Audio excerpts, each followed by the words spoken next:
আগে একজনকে দিতাম, এখন 5 জনকে দিচ্ছি। আমার একটা সদিক বলল যে আমার ঢাকায় একটা ব্যবসা প্রতিষ্ঠান আছে, তো সেই জায়গা থেকে আগে আমি একজন ব্যক্তিকেই দিতাম ট্যাক্স, yani ঘুষ দেওয়া লাগতো আর কি, একটা ব্যবসা মানে চাঁদা তুলতো আর কি। কিন্তু বর্তমানে 2 গ্রুপকে দেওয়া লাগে, 5 জনকে দেওয়া লাগে। তো 2 গ্রুপ কারা বলতেছে যে ভাইয়া এরকম দুটোই বিএনপির লোক।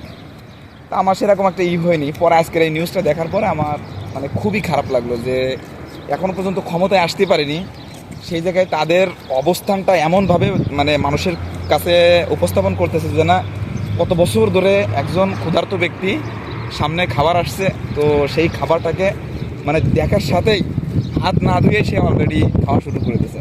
তো বিএনপির অবস্থা ঠিক এমনই একটা অবস্থা হয়েছে। তা উনি বলতেছে যে এখানে 2টা গ্রুপ, দুটোই বিএনপির, এরা চলে যাচ্ছে, এরপর আর এক গ্রুপ আসতেছে।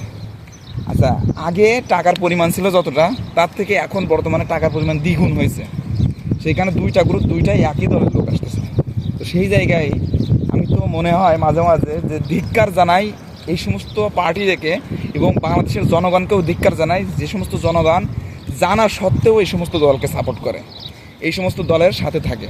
তো সেই জায়গা থেকে আমি বলবো যে ভাই, আপনারা জানেন বোঝেন, এরপরে যে সেই দলটাকে আপনারা দেখেননি, আওয়ামী লীগের শাসন আপনারা দেখেছেন, বিএনপির শাসন আপনারা দেখেছেন, আপনারা নতুন কোনো দলকে এবার ক্ষমতায় নিয়ে আসেন। আমি আশাবাদী যে এই 2টা দল বাদে অন্য যদি কোনো নতুন কোনো দল আমাদের মাঝে আসে, তাহলে হয়তো দেশের জন্য ভালো কিছু হবে।